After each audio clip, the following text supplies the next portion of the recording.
heaven, our Father. Yesterday, we had a more explanatory session about the great announcing of Jesus who says, my Father and your Father. And we understood only in the prayer of the Lord's Prayer, Jesus said, our Father, nowhere else. In all other places, Jesus said either my Father or your Father or only Father.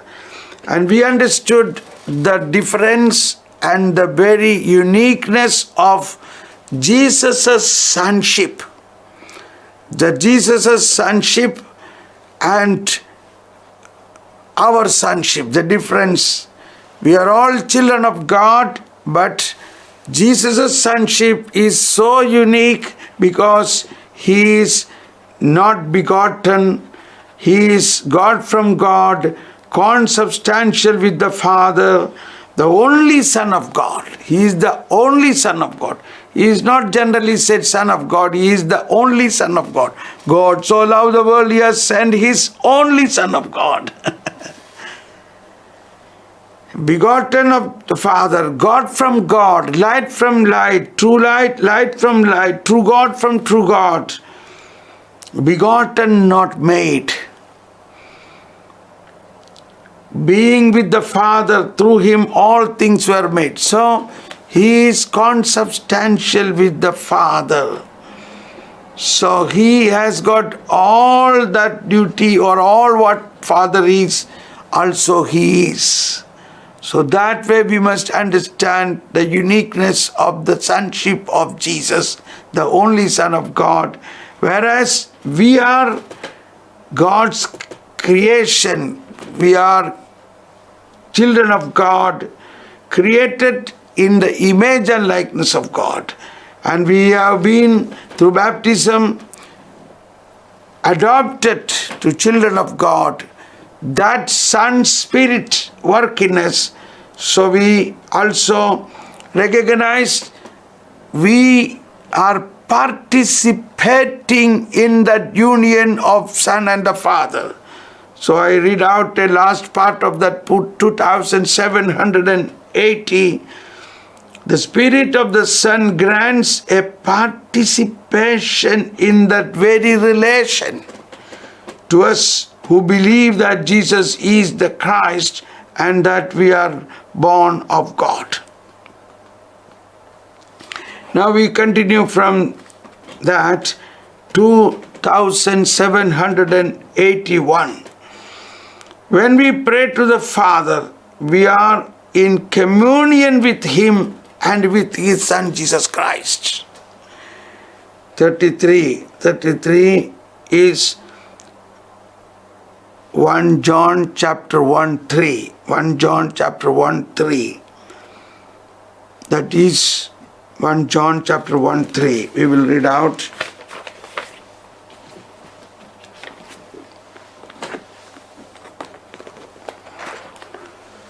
That is John's epistle, which we have read many times in this, because St. John is the one who so what love the Father has bestowed on us that we may be called the children of God. And 1:3, everyone who has this hope based on Him makes himself pure and he is as he is poor.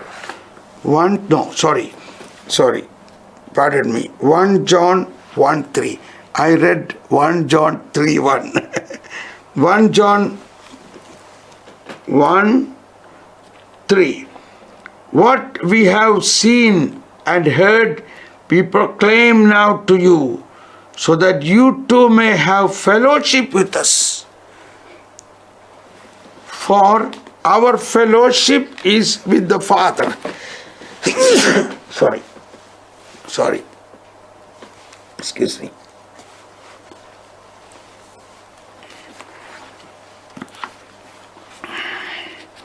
When we pray to the Father, we are in communion with Him. and with his Son Jesus Christ. That is clarified further in 1 John, John's epistle, chapter 1, verse 3, which is this: what we have seen, St. John says, what we, the apostles, we have seen and heard, we proclaim now to you, so that you too may have fellowship with us. Our fellowship is with the Father and with his Son, Jesus Christ. So John is the one, when he wrote this, he said, what we are writing is what I experienced, what I touched, what I have seen with my eyes, what was from the beginning, what we have heard, what we have seen with our eyes, what we have looked upon and touched with our hands, concerned the word of life. And in continuation, in verse 3, he says, what we have seen and heard, we proclaim now to you, so that you too may have fellowship with us. For our fellowship is with the Father and with his Son, Jesus Christ. That's why in the Holy Mass begins with the grace of our Lord Jesus Christ, love of God, and the fellowship of Holy Spirit be with you. So fellowship of Holy Spirit means not apart from Father and the Son. The fellowship of Holy Spirit brings into fellowship of Father and the Son and the Holy Spirit. Because Holy Spirit is the fellowship of the Father and the Son. Hallelujah. Beautiful. So when we pray to the Father, we are in communion with him and with his Son Jesus Christ. Then we know and recognize him that an ever new sense of wonder. The first phrase of our Father is a blessing. The first phrase of our Father. So the preface of this prayer, our Father who art in heaven, in that the first phrase, our Father, is actually a blessing of adoration before it is a supplication. For it is the glory of God that we should recognize him as Father.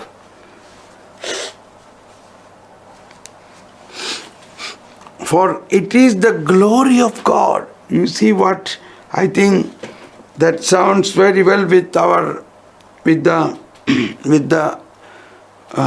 prophecy what we got today. The glory.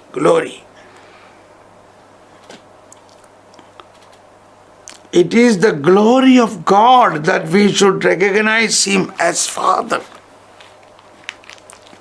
The true God. We give him thanks for having revealed his name to us, for the gift of believing it, and for the indwelling of his presence in us. Praise the Lord. Wow.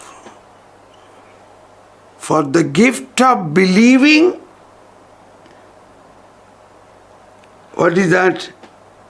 God is our Father. We give thanks for having revealed his name to us. He is Father. His name is Father. And for the gift of believing it. It is only through the gift of God that we believe that he is my Father.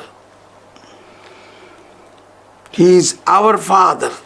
The Father of Jesus Christ is also our Father. He says, my Father and your Father.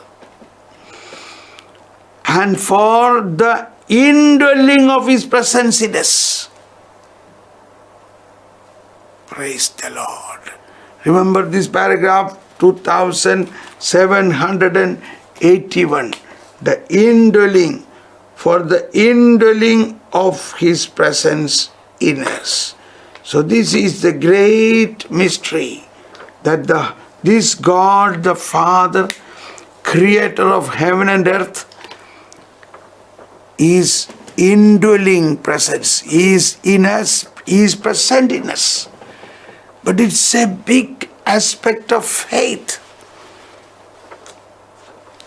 Now 2782, we can adore the Father because He has caused us to be reborn to us.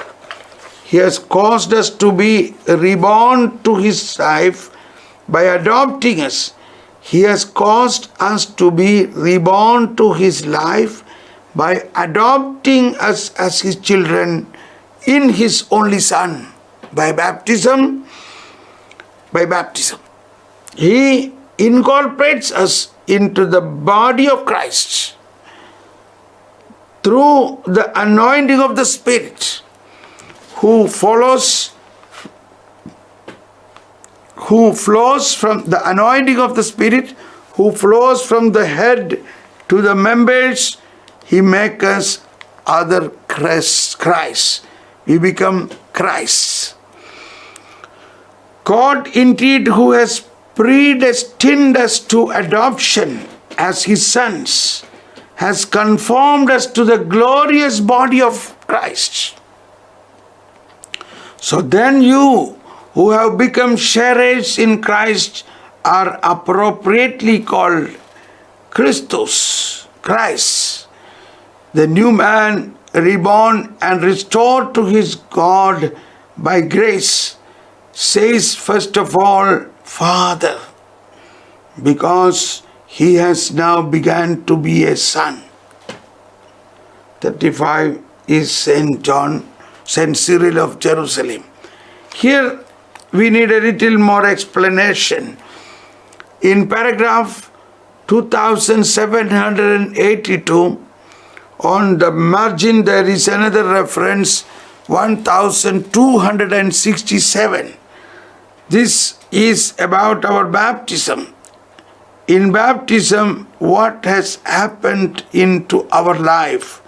It's already mentioned here that we can adore the Father because He has caused us to be reborn to His life.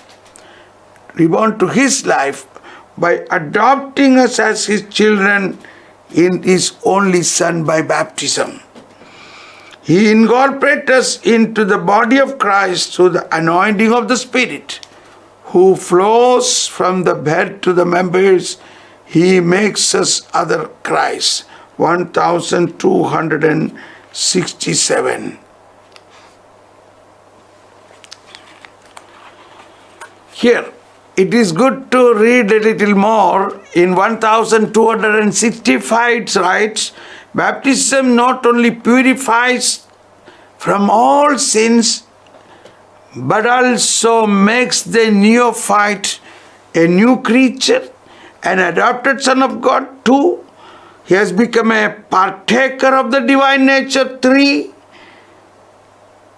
a member of Christ. 4, and a co-heir with Him. 5, and a temple of Holy Spirit. 6.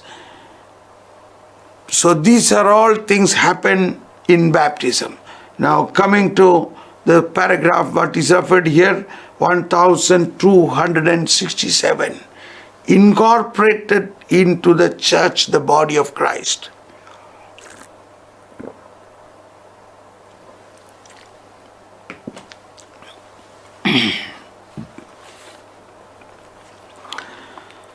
Baptism makes us members of the body of Christ. Therefore, we are members one of another. One of another. 71. Ephesians 4:25. Baptism incorporates us into the church. From the baptismal fonts is born the one people of God of the new covenant, which transcends all the natural or human limits of nations, cultures, race and sexes, for by one Spirit we are all baptized into one body. One body. So, From the baptismal fonts is born the one people of God of the new covenant. You know, in the prayer of epiclesis, in the water of baptism, the priest, in different rite, in Syro-Malabar rite, the priest is praying, "Come Holy Spirit," and upon this water, and make this water a womb of the church, for this child to be born from it. So this child who is baptized is now born from this baptismal font. Okay. Now coming to, so that is how we got the adoption. We are adopted children of God because in the baptism we are incorporated. He incorporates us into the body of Christ through the anointing of the Spirit who flows from the head to the members. So that's what I remember when Jesus said, "The Spirit of the Lord is upon me, He has anointed me." So the Spirit of the Lord is upon Jesus, on His body. Upon me means upon the whole person of Jesus. So He is the head of the church. So what comes upon Him automatically flow into His whole body, that is each one of us, and anoint us. And now here is the reference by Saint Cyril of Jerusalem.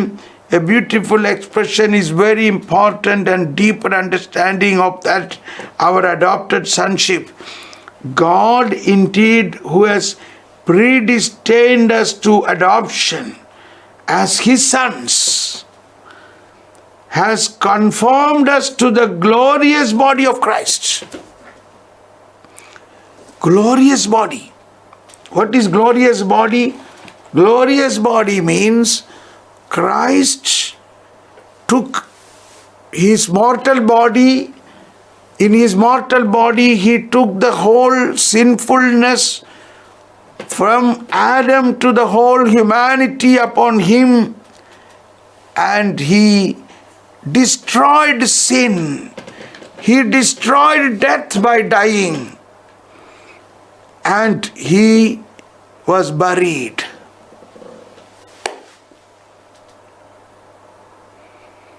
The people who killed Him thought, finito. They thought that one is ended.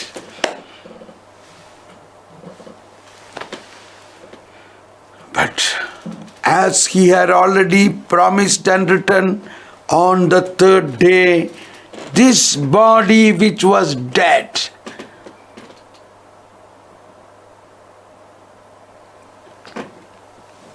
received new life from mortality to immortality, and his body became regenerated to a new life, a glorious body, and with a victorious banner he came out. Victory over the death, over the sin, over the devil, everything he conquered. He became victorious.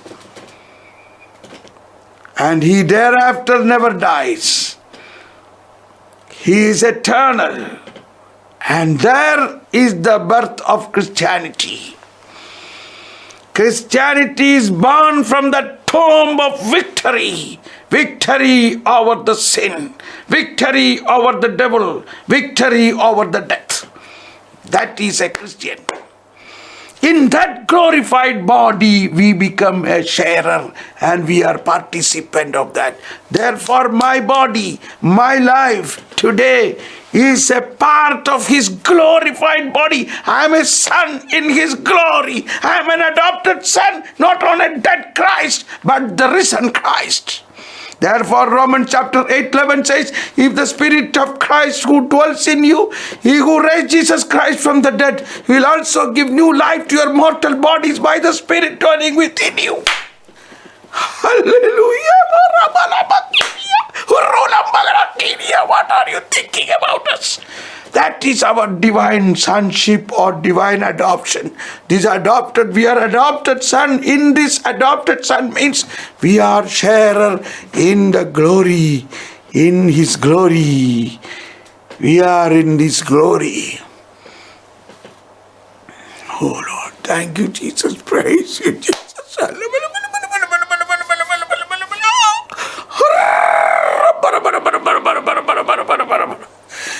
Oh, Lord, reset our understanding. Give us a resetting of our understanding. Who are we? Who are we? We are a people of glory. We are a people of glory.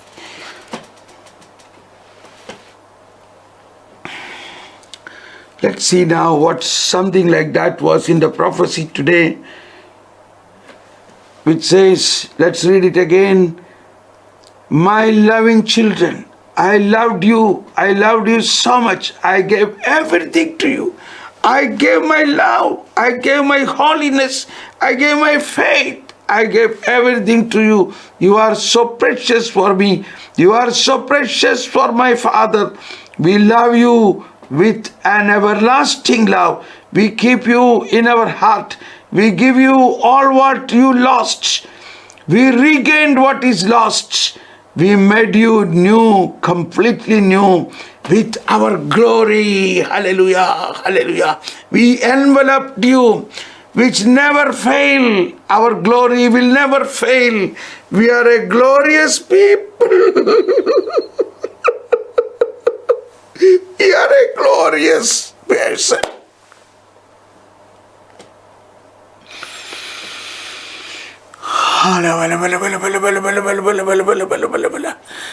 Oh, our Father, our Father, our Father, who art in heaven. You are glory, glory, glory, glory.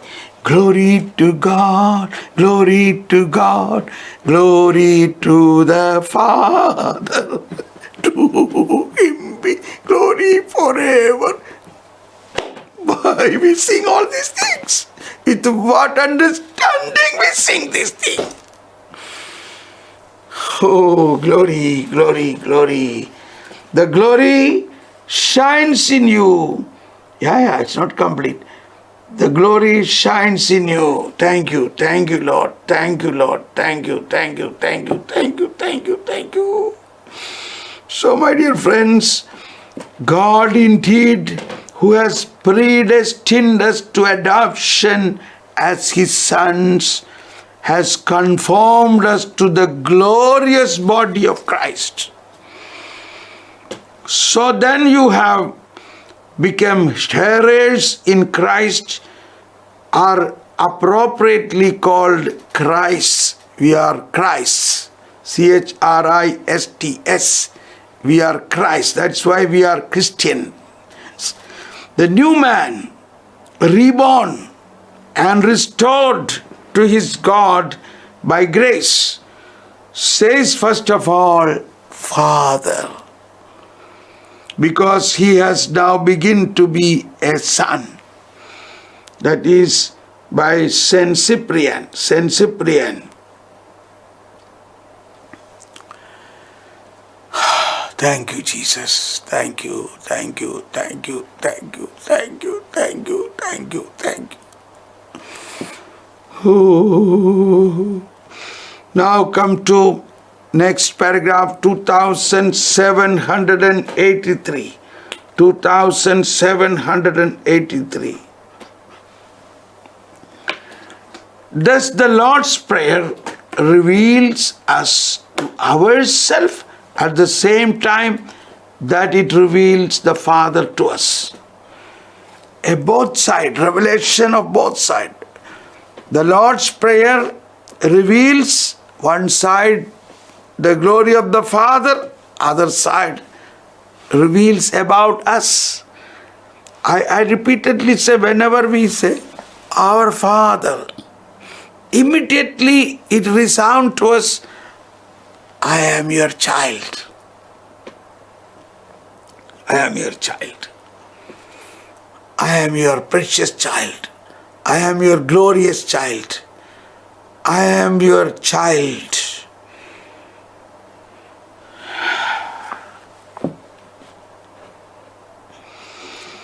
Now here on the side, in the margin, there is another reference, 1701. This is a very important passage about the dignity of the human personality, 1701. This is the beginning of the part 3 of the Catechism, 1701. 1700 says, the dignity of human person is rooted in his creation, in the image and likeness of God. The whole paragraph, just one sentence. Then 1701 is a great passage in the Catechism, very important. Man, the image of God. Christ, in the very revelation of the mystery of the Father and of his love, makes man fully manifest to himself and brings to light his exalted vocation. His exalted vocation. That is Gaudium et Spes, paragraph 22. That is Gaudium et Spes is one of the important Vatican document. What document of Second Vatican Council, Constitution of Second Vatican Council, Gaudium et Spes. It is in Christ, the image of the invisible God. That is referring to Colossians 1:15. We will read it after we complete this paragraph. It is in Christ, the image of the invisible God, that man has been created in the image and likeness of the Creator.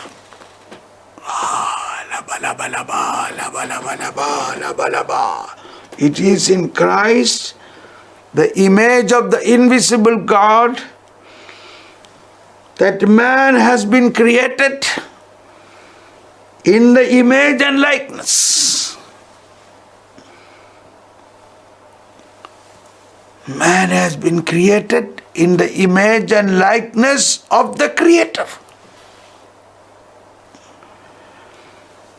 It is in Christ, Redeemer and Savior, that the divine image disfigured in man by the first sin has been restored to its original beauty and ennobled by the grace of God. Gaudium et Spes 22.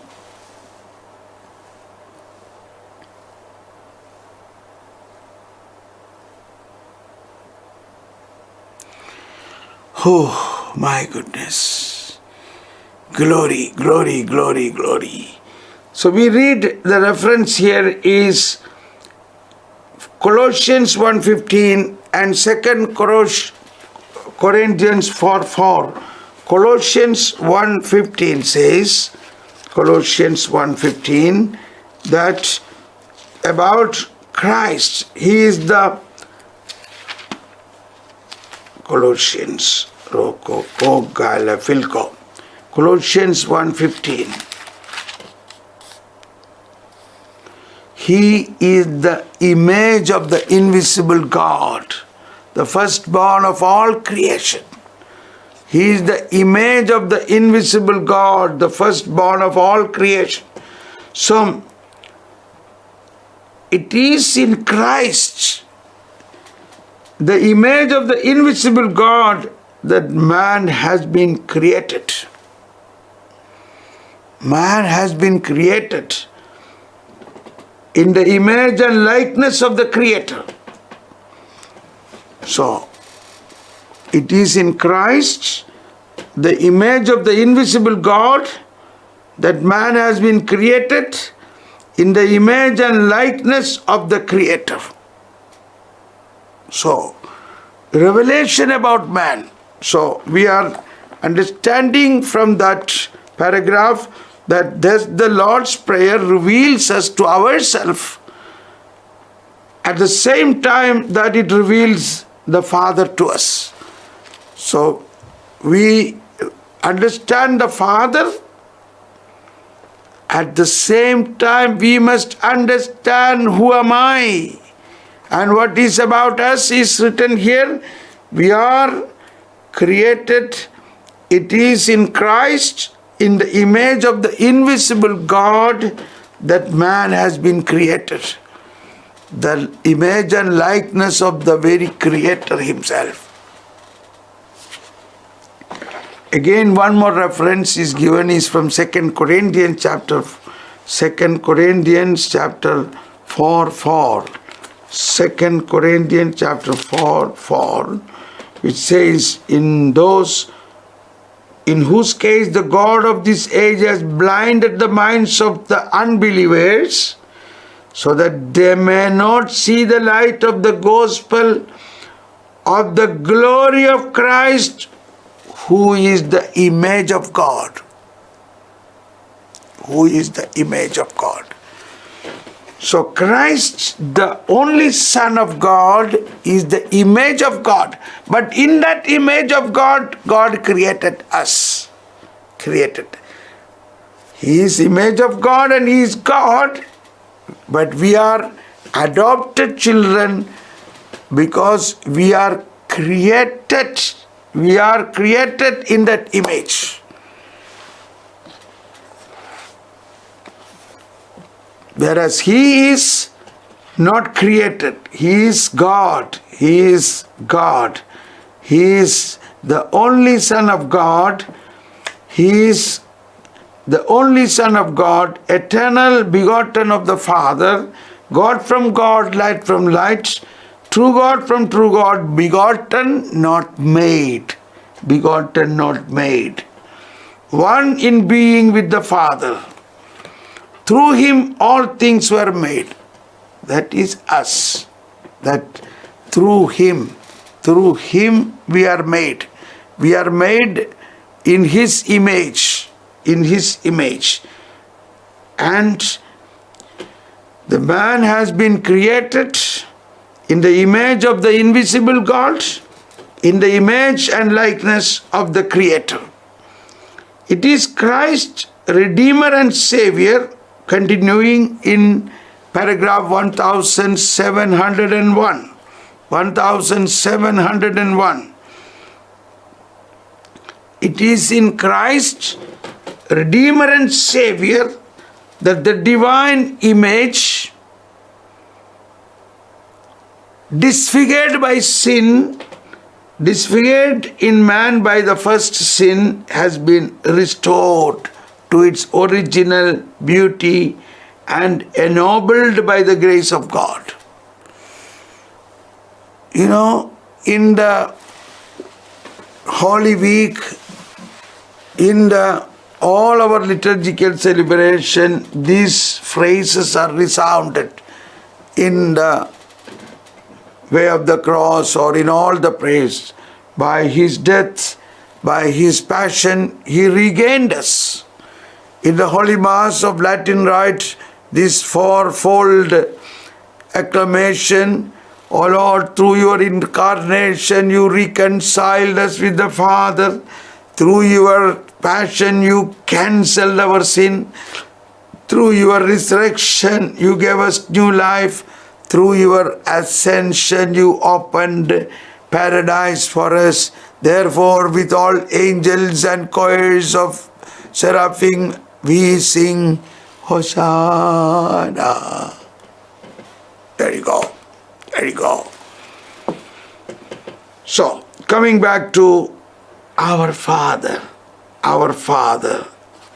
Now, there is a long explanatory reflection by Saint Ambrose, which is revealing about the Father and our relation. Oh man, you did not dare to raise your face to heaven. You lowered your eyes to the earth. And suddenly you have received the grace of Christ. All your sins have been forgiven. From being a wicked servant, you have become a good son. Then raise your eyes to the Father who has begotten you through baptism. So all your sins are forgiven is at the moment of baptism. From being a wicked servant, you have become a good son. Then raise your eyes to the Father who has begotten you through baptism. To the Father who has redeemed you through His Son, and say, Our Father.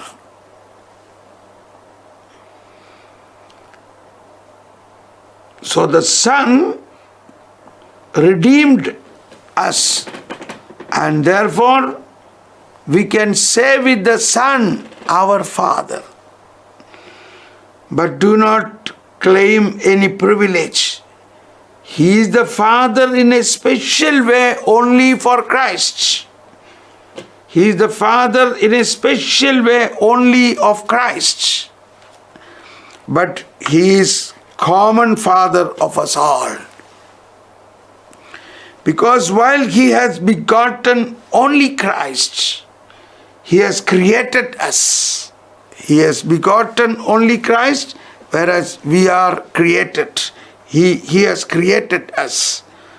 Then also say, by His grace, Our Father, so that you may merit being His Son. Saint Ambrose. So my dear friends, we already heard yesterday this difference of sonship of Jesus, the very special way, and also how we are children of God as adopted sons of God.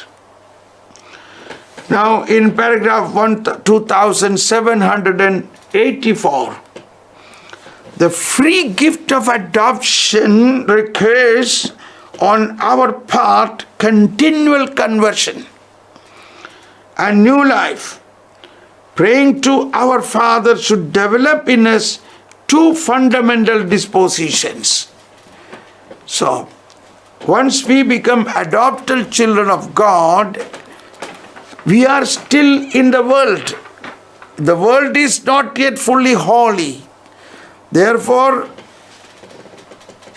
as it is written in the Psalms, Psalm 23, even if you walk in the valley of shadows, I have no fear because the Lord is with us.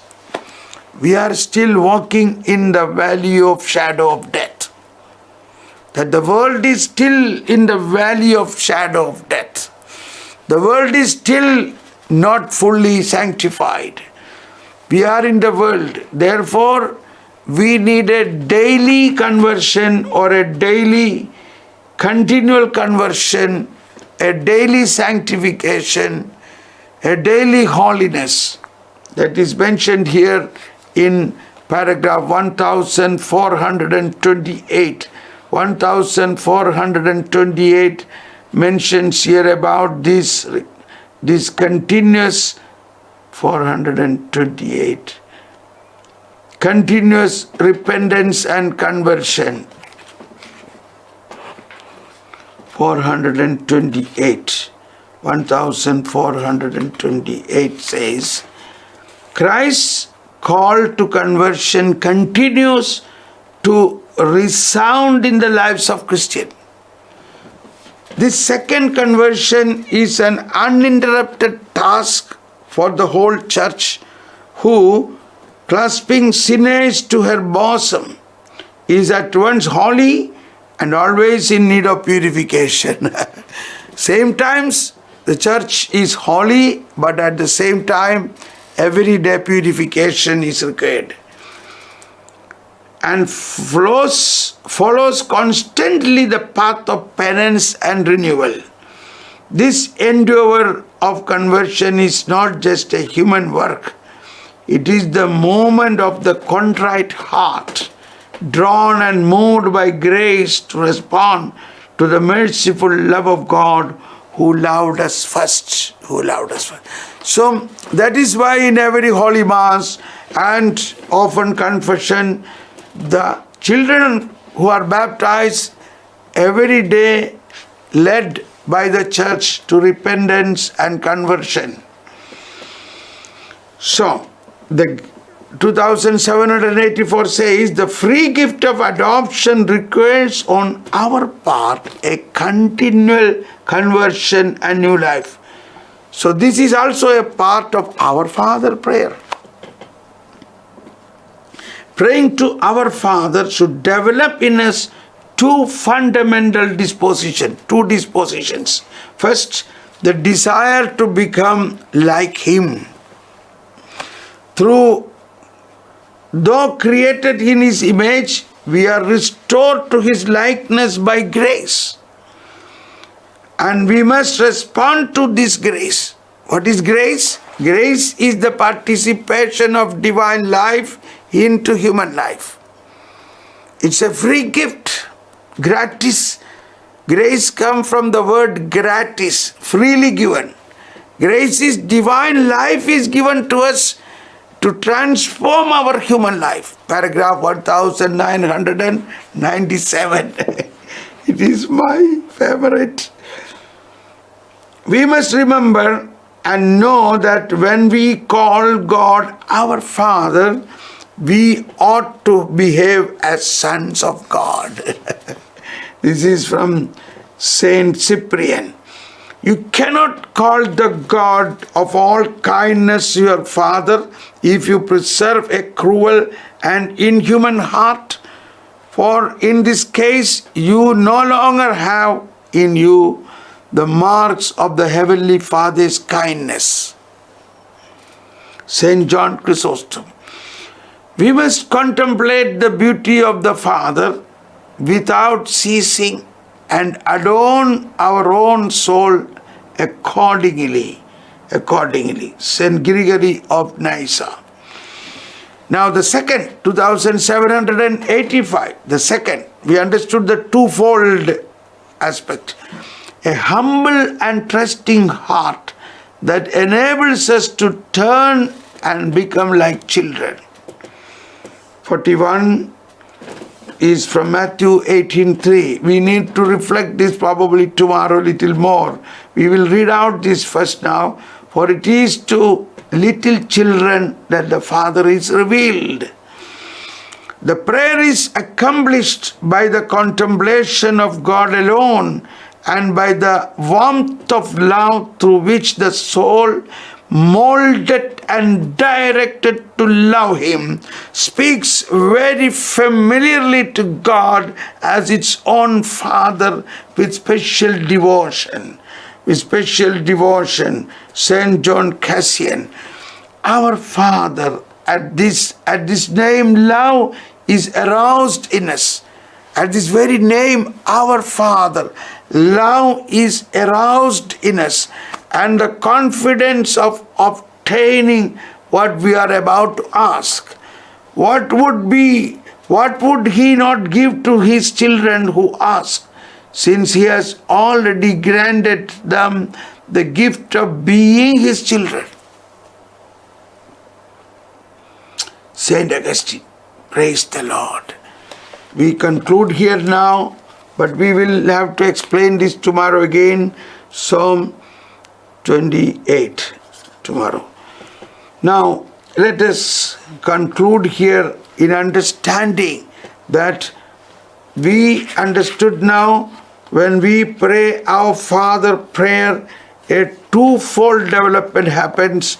First is not only we receive a revelation about Father, at the same time we receive revelation about Son. That is each one of us. And we understood we are, although through original sin we were tarnished, but through coming of Christ, He regained that thing, and we are now in the image of Christ and the image of the Creator Himself. And we are sharing in the glorious body of Christ. And with that understanding, we pray our Father. So let us now, recognizing that glory, we are already sharing the glory of Jesus, His risen life. And in that risen life, He is telling us to call our Father. That glory is already given to us. So with that glorious attitude, let us pray, our Father who art in heaven, hallowed be thy name. Thy kingdom come, thy will be done, on earth as it is in heaven.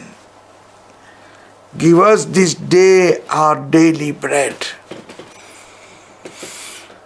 Forgive our sins as we forgive those who sin against us, and do not lead us to temptation, but deliver us, Lord, from all evil. For yours is the kingdom, power, and glory. Amen. Praise the Lord. God bless you. God bless you. I pray for all of you once again. Thank you, thank you, thank you. And thank you very much for the part of this study. This is going to bring wonderful effect in the whole world. Once couple of you experience this glorious experience, it will transmit to the whole body of Christ. Thank you very much. We are now entering into United Cry, the prayer session. This is very phenomenal now. We are going to pray for our families, praying for priests and bishops. Therefore, I invite all of you to join with me. So thank you very much. God bless you. God bless you. God bless you. Thank you, every one of you.